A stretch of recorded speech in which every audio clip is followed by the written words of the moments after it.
Assalamualaikum warahmatullahi wabarakatuh. Rekan-rekan blogger yang berbahagia, marilah kita menyimak tutorial pembuatan blog melalui Blogspot. Nah, kali ini kita akan belajar untuk mengisi materi, menambahkan gambar, kemudian menambahkan video serta membuat soal. Pertama kali yang akan kita lakukan adalah tentunya mendaftar di blogger.com sehingga terdapat tampilan seperti ini. Create your blogs. Ya. Diklik, kemudian berikutnya rekan-rekan bisa langsung untuk mengisi form pendaftaran sekaligus men-setting blog yang akan rekan-rekan buat. Setelah menjadi blog akan ada tampil halaman atau tayangan blog seperti berikut. Nah, di sini ada header, laman, kemudian ada sidebar. Sidebar ini boleh milih nanti di kiri atau kanan. Kemudian ada bagian postingan. Nah, setelah disetting dan memiliki bagian-bagian tersebut, selanjutnya kita akan mengisi materi blog. Dalam hal ini adalah materi pembelajaran. Nah, untuk mengisi materi teks, silahkan masuk di Blogger, kemudian klik New Entry. Nah, tersedia di New Entry sebuah kotak di mana rekan-rekan bisa mengetik di situ atau boleh mengetik di Word, kemudian di copy paste di kotak tersebut. Nah, setelah diketik seperti ini, kemudian silahkan dipublikasikan di sini. Kemudian setelah berhasil, lihat blog. Nanti di tampilan berikutnya ada icon yang bertuliskan lihat blog dan tayangan teks yang ditulis tadi akan tampil di halaman blog seperti ini. Nah, biasanya di dalam tayangan blog tidak hanya sekedar tulisan, untuk lebih menariknya biasanya disisipkan gambar. Nah, bagaimana cara menyisipkan gambar pada tayangan blog? Buka di Blogger kembali, kemudian masuk di New Entry. Seperti pada lingkaran ini ada yang namanya Insert Pictures. Diklik, kemudian tampil seperti ini. Nah, selanjutnya adalah upload gambar yang kita inginkan. Nah, di sini saya upload sebuah gambar buah jeruk.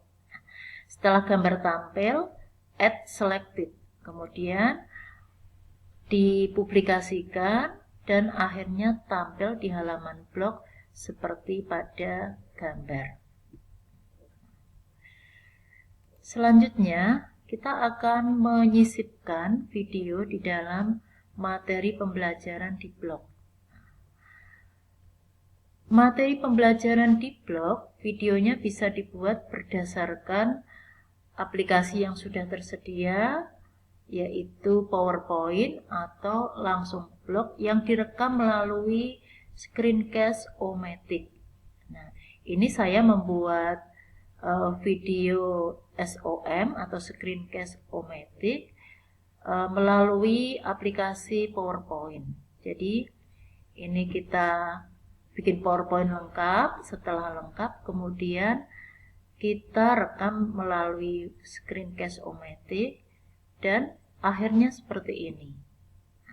Setelah video lengkap, kemudian kita upload di YouTube. Setelah berhasil diupload di YouTube, ini videonya, kemudian di situ terdapat yang namanya embed.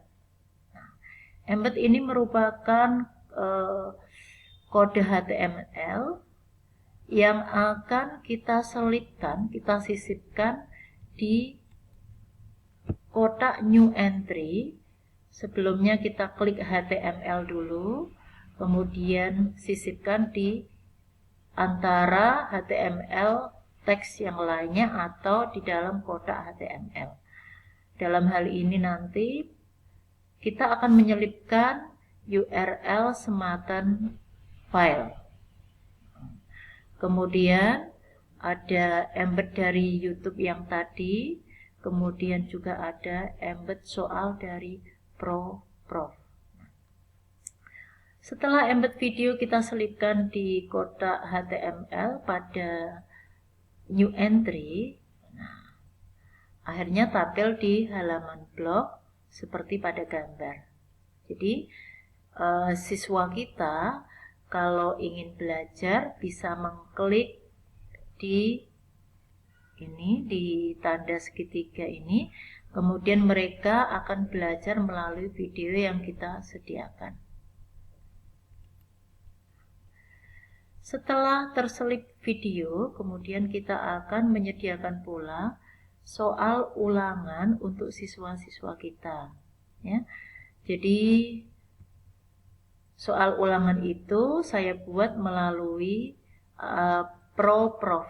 Nah, tentunya kita akan masuk dulu ke proprof.com, kemudian ada tampilan seperti ini. Nah, karena kita akan membuat soal, maka kita klik quizzes.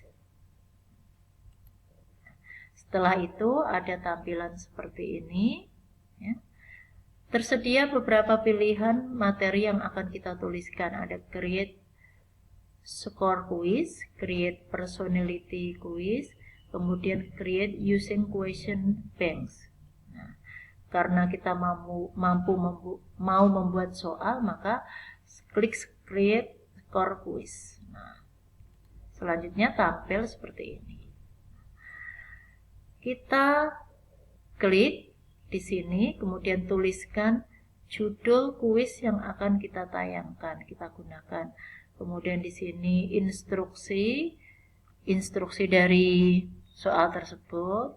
Nah, kemudian kita bisa men-setting dengan menyediakan menambah gambar supaya tampilan soal lebih menarik, dan akhirnya kita pilih bentuk soal. Dalam hal ini saya menggunakan bentuk soal yaitu multiple choice, sehingga tampil seperti ini. Nah, tampilan ini menyediakan tempat-tempat di mana kita akan mengetik di sini. Ya. Di sini kita mengetik, kemudian apabila soal itu memiliki gambar, maka kita bisa upload image. Nah, selain menggunakan upload image, kita juga bisa menggunakan gambar dengan melalui URL atau embed. Nah, tersedia beberapa poin pilihan, biasanya di sini ada 4. Kalau ingin menambahkan poin pilihan, klik add new option. Nah, kita ketik satu persatu pilihan soal, ya. Sedemikian sehingga nanti setelah poin semua terdapat di pilihan tersebut, kita berikan kuncinya sekaligus, di mana kunci ini akan menjadi acuan untuk penilaian hasil ulangan. Berikutnya kita klik done. Setelah itu, nah, soal kita sudah jadi dengan tampilan sebagai berikut. Nah, ini gambar yang saya tadi pilih untuk mempercantik soal. Kemudian soal yang kita buat kalau sudah tayang seperti ini, bisa diedit dengan cara mengklik pensil kecil di bawah, yaitu klik here to edit. Soal nomor 1 sudah terbentuk. Kemudian selanjutnya kita akan membuat soal nomor 2 dan selanjutnya dengan kembali mengklik bentuk soal, yaitu multiple choice. Jadi dimungkinkan dalam sebuah ulangan kita bisa memilih bentuk-bentuk selain multiple choice, yaitu true, false, essay, text, dan lain-lain. Nah, untuk melanjutkan nomor 2, saya klik multiple choice. Nah, kemudian melanjutkan untuk membuat soal nomor 2 dan seterusnya. Nah, setelah semua soal selesai, kita kembali ke bagian awal, di mana bagian awal itu nanti ada bagian untuk men-setting, ya. Kemudian ada bagian share. Nah, ini bagian share, di dalamnya ada embed. Kita klik embed. Nah, muncullah kode HTML sebagai berikut. Nah, kita copy, kemudian kita sisipkan di kotak new entry. Nah, ini adalah soal yang embednya tadi saya ambil, saya copy di sini, dan akhirnya soal akan tampil di halaman blog seperti ini. Nah, di dalam men-setting tadi, kita boleh pilih apakah soal itu berlaku untuk umum, apakah untuk orang-orang tertentu, atau untuk pribadi atau privat dan menggunakan password. Karena ini blognya adalah bersifat umum, bisa dibuka oleh siapa saja, saya memilih menggunakan private use link and password. Nah, untuk mengerjakan soal ini, siswa tinggal mengetik nama akhir, kemudian password, dan mulai. Siswa siap mengerjakan soal. Demikian tutorial blog yang sudah saya sajikan. Semoga dapat bermanfaat buat rekan-rekan dan untuk selalu maju di dalam pembelajaran. Nah, untuk anak-anak didik kita tentunya. Nah, wassalamualaikum warahmatullahi wabarakatuh.